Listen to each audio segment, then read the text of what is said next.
Madame la Présidente, chère Gabi, Mesdames, Messieurs, c'est en ma qualité d'élu de la République à l'Assemblée des Français de l'étranger que j'ai l'honneur de m'adresser à vous ce soir. Et si vous le voulez bien, depuis ce lieu si solennel de l'abbaye de Westminster, je souhaite revenir sur le parcours de Pascal Paoli, ce héros national méconnu par trop de Français. Qui est donc ce Paoli? À l'évidence, un personnage d'exception, puisque 5 villes des États-Unis portent son nom et que son buste est érigé ici, au sein de l'abbaye de Westminster. Paoli a partagé l'essentiel de sa vie entre 2 îles, la Corse, sa patrie, et la Grande-Bretagne, sa terre d'exil, où il meurt en 1807, à l'âge de 82 ans. Grâce à lui, la Corse fut un État indépendant, de 1755 à 1769, période durant laquelle il occupe la tête du gouvernement. Un État moderne, doté d'une constitution, reposant sur la séparation des pouvoirs prônée par Montesquieu, 30 ans avant la Constitution américaine de 1787 qui l'inspire. Un État démocratique aussi, fondé sur la souveraineté populaire, qui ouvre même le droit de vote aux femmes. En 1769, les troupes de Louis XV débarquent en Corse et écrasent toute résistance. Le roi de France vient d'acquérir l'île auprès de la République de Gênes, trop heureuse de payer ses dettes avec un territoire qu'elle ne contrôle plus. Paoli s'exile à Londres. Aux yeux de ses contemporains, Rousseau, Voltaire et des esprits éclairés, la France absolutiste opprime la liberté d'une démocratie qui serait la première nation du monde. Aux États-Unis, les fils de la liberté se disent inspirés par Paoli et son combat contre le despotisme.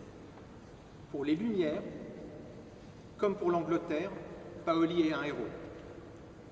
20 ans plus tard, la France fait sa révolution. Il est accueilli à Paris par Louis XVI, couvert d'éloges par Lafayette et salué comme une gloire nationale par tous les acteurs de la Révolution française. Robespierre lui dit « Vous avez défendu la liberté dans un temps où nous n'osions l'espérer encore. » Il retrouve sa Corse le 14 juillet 1790 et déclare « Ô ma patrie, je t'ai laissé esclave, je te retrouve libre. » Il est élu président du département et est proclamé commandant général des gardes nationales. Mais la Révolution va s'emballer. Comme pour beaucoup, ses positions lui vaudront d'être décrété hors la loi, traître de la République, à la demande de Marat, entre autres. Au plus fort de la terreur, alors que le tribunal révolutionnaire nourrit quotidiennement la guillotine, que les massacres de masse s'enchaînent aux 4 coins du territoire, Paoli rompt avec cette République qui bafoue les droits de l'homme. Il déclare « La France de maintenant, ce ne sont plus les idées de tolérance d'il y a 3 ou 4 ans. » Il se rallie à l'idée de lier la Corse à l'Angleterre et le roi Georges III s'engage à ne rien décider sans le libre consentement du peuple corse. Mais les Britanniques demeurent suspicieux vis-à-vis de cet esprit affranchi et ils s'arrangent pour le renvoyer à Londres.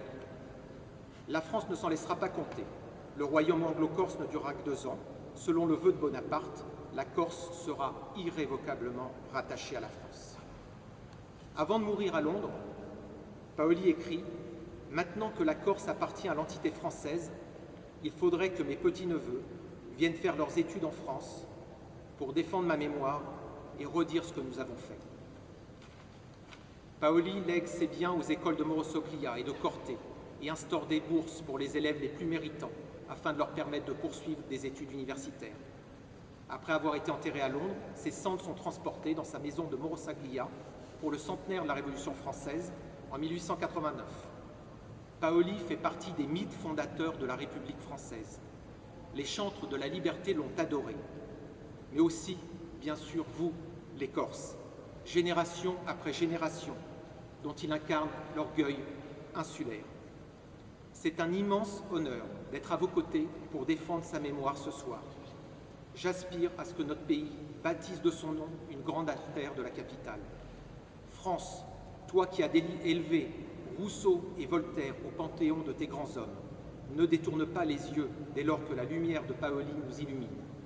Honore la mémoire de celui dont les jésuites disaient « Cet homme fait honneur à l'humanité ».